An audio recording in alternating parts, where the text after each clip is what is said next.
Alright y'all, welcome back to the Duramax build. We are going to continue where we left off, and we'll start with getting these valves adjusted. Now if you don't remember, we just have all this stuff loosely covering, so I'm going to take these back off and then we'll spin it over by hand. As you can see, I still have the fan off. I'll put the crank bolt on here and we'll find top dead center. Alright, we have the valve covers off. I have spun the crank over. I don't know if you can see this, but there's timing marks let's see, right there on the harmonic balancer. There's a small little gash or a little notch you can see, and it's supposed to line up with, hang on, give me 1 second. There is one right here as well on the timing cover, and it lines up right there. Alright, valve covers are off. We have engine at top dead center. Number 1 is on compression stroke, which means we should be able to adjust number 1 intake and exhaust, and then it's 12 thousandths. Oops. It is 12 thousandths for both intake and exhaust. This is why I recommend going through and doing adjusting all the valves when you take the rockers off or do any sort of work, or if you even have something off here, it's better to do it. As you can see, I mean, things are too tight here. And I believe the next one we can adjust on here would be this exhaust right here, and that is too loose. D-Boss Garage has a great explanation on this. You guys should go check out his video, but I'm going to go through and adjust all of these and then move forward.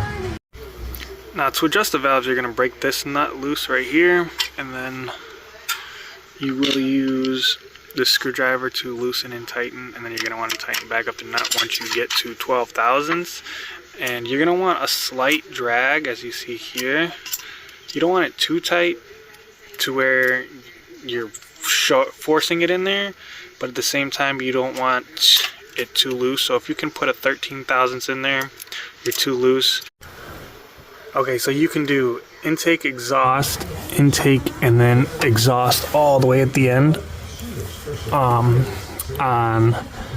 the passenger side, all in the first row when you're on top dead center for number 1. So I'm going to finish those up.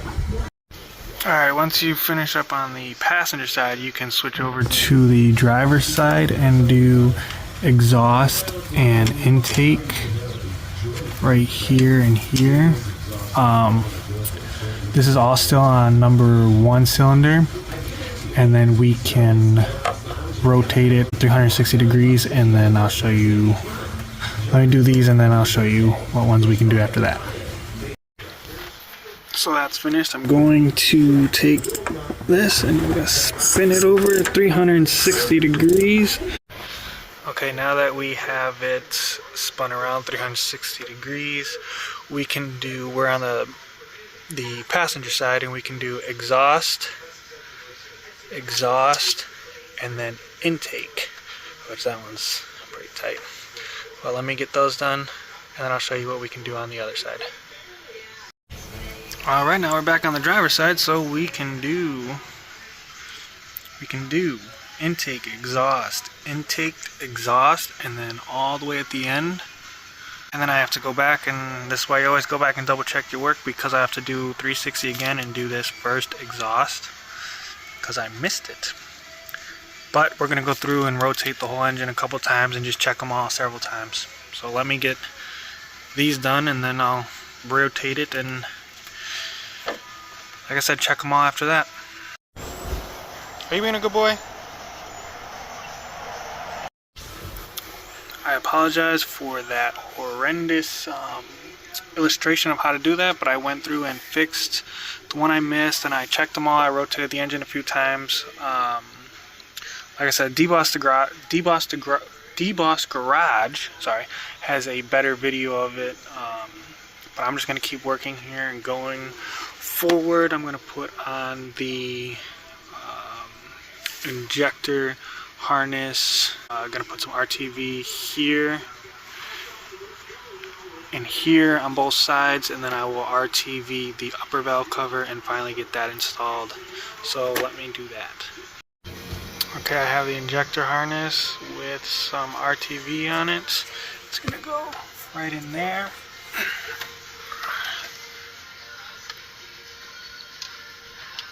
Right, like so. I put a good amount on there. I really don't want this to leak, so I'm gonna repeat for all 4. Should be 2 on each side. There's 2 10mm bolts holding it down. I'm gonna clamp those down. So let me get all 4 installed and I'll be right back. All 4 are in. Again, I got the RTV. Be very careful with these small screws, obviously. You do not want to break those off, especially because they go to the injector. I'm going to put RTV on the upper valve covers and put those on and get that all tightened up now. Look at us making some headway. We got that all buttoned up. We're going to go through and put on the injector lines to seal it up. I might hit them with the wire wheel and spray them out real good with some brake parts cleaner. But they're going to need to be replaced eventually, so I'm not sure. But while I figure it out, let me just go through and either put them in or clean them up. Alright, I'm making progress. I got all the lines back in. I got the injector line hold down things on. I didn't end up cleaning up the lines because this is a budget build. Just make sure you spray them out really well with, I use brake parts cleaner. Probably went through a whole can. Alright, next up we are going to install the intake horn. And then I think we'll go on to the fuel lines.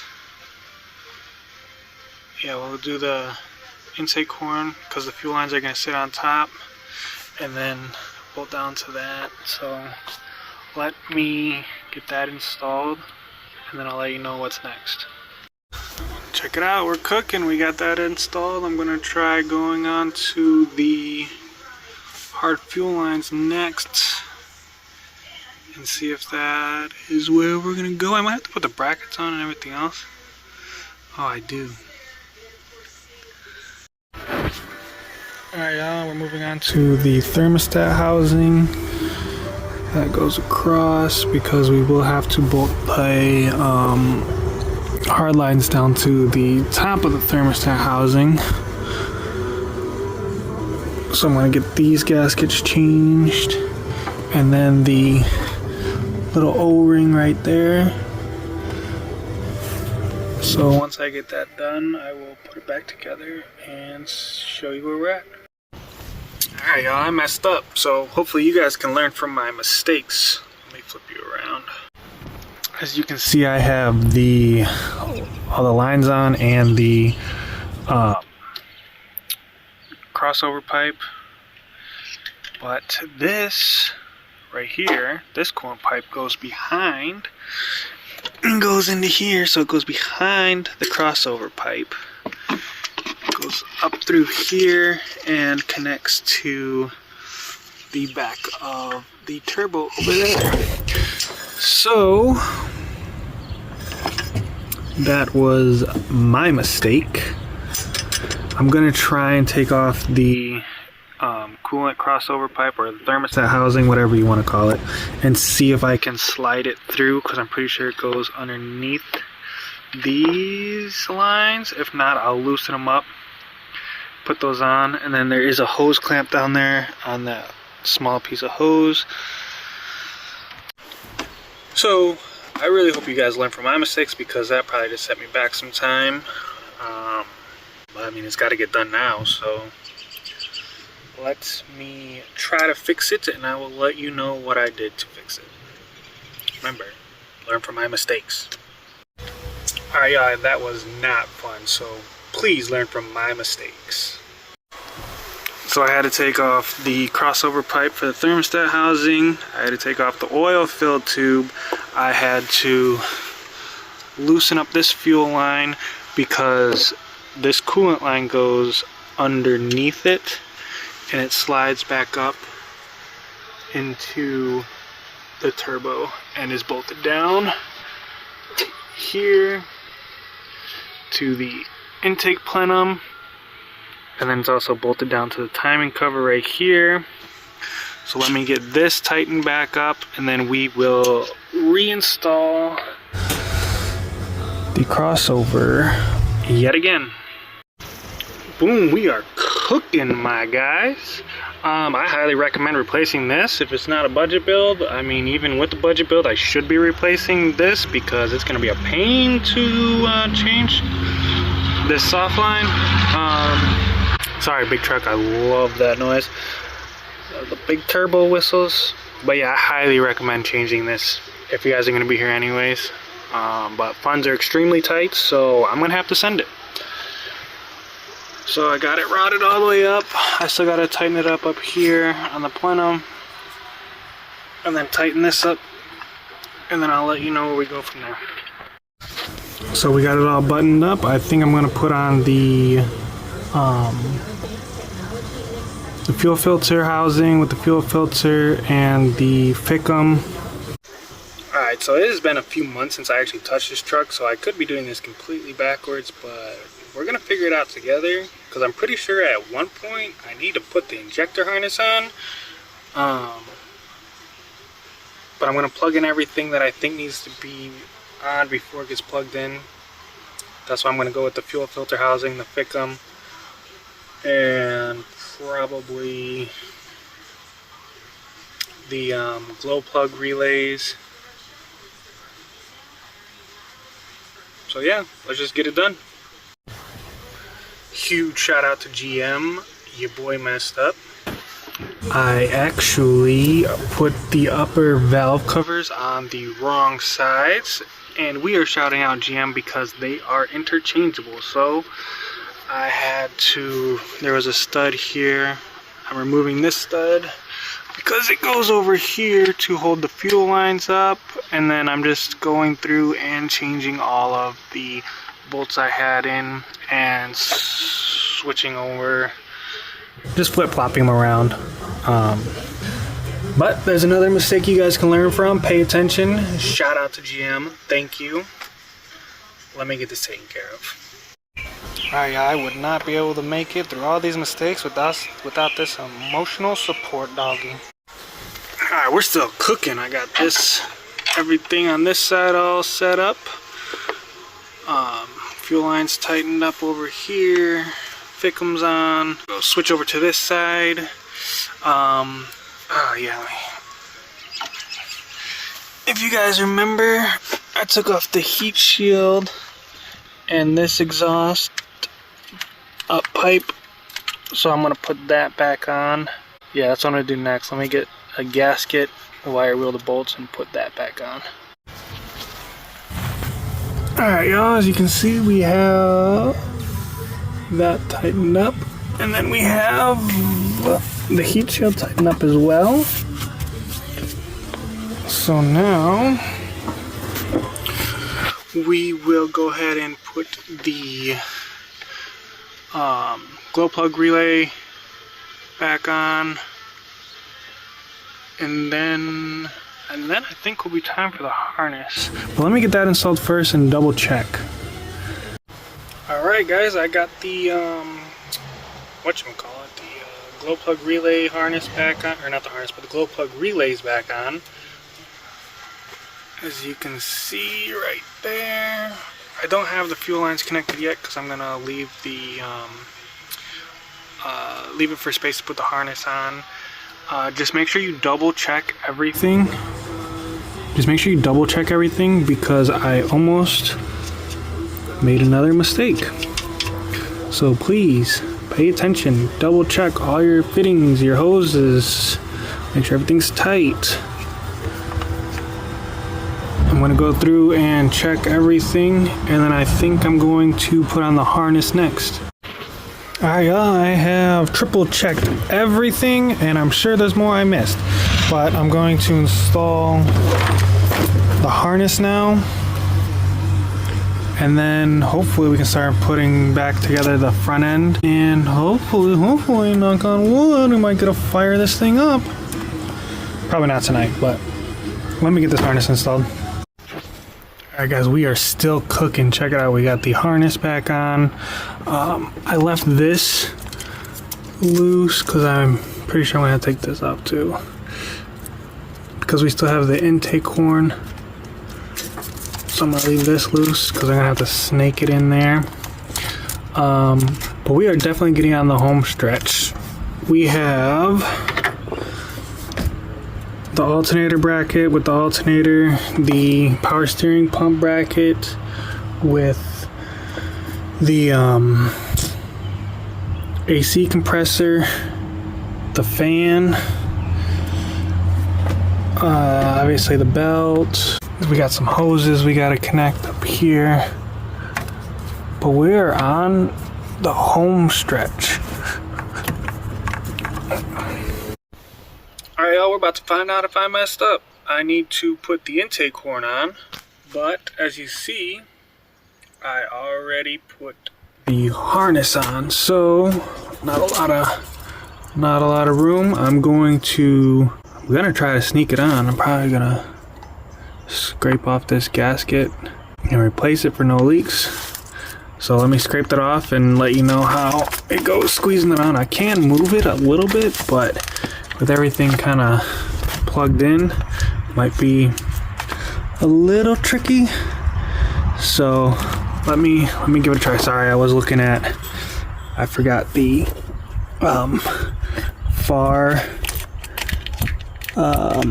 injector relay harness. I don't know if you guys can see, it's not even plugged in over there. So let me get this scraped off, change the gasket, and see if I can squeeze that on. Alright, yeah, I got worried for no reason. That was actually pretty easy. So I guess you can do it that way. Let's see, I still gotta connect a few more things over here, but look how much nicer that is compared to how it was before. We cleaned it up, and I know it's not gonna last long, but at least it'll look pretty for a little bit. Alright, let's see, where do we go from here?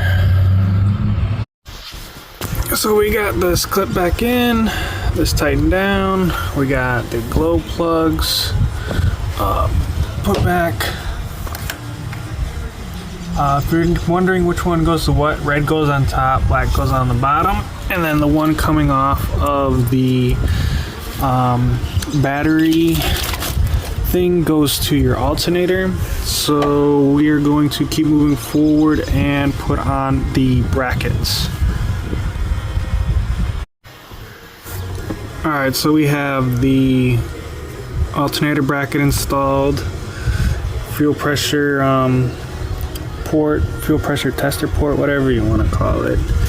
And I know my terminology is not correct, just give me a break. So we're installing the power steering pump and AC bracket. I just wanted to give you guys a quick tip that this wire goes behind it, or at least I'm putting it behind it to keep it away from the exhaust manifold and melting, because they get hot, especially on diesels. But I just want to make sure if you're going to put it behind it as well, make sure that it's not pinched and it's loose and you have slack to be able to pull. So let me get this buttoned up and make sure it doesn't get pinched, and then we'll move forward from there, but it's coming together.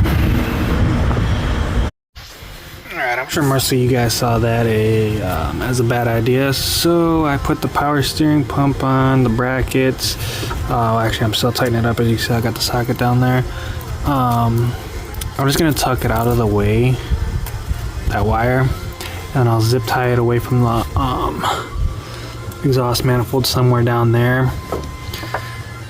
Yeah, that was just not smart trying to put it behind here. It didn't get pinched. I just was thinking, I don't know.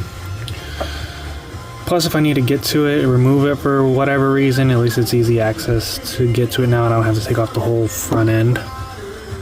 But let me finish tightening this up, and then I will probably put on the alternator and AC compressor.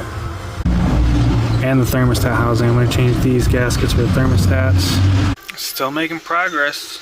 We are cooking. We got the brackets on, we got the alternator on, the AC compressor, the upper part of the thermostat housing. I'm going to put the belt on, and then I'm going to put the fan on. Alright, after I put all that on, then we're going to switch over and put in the glow plugs.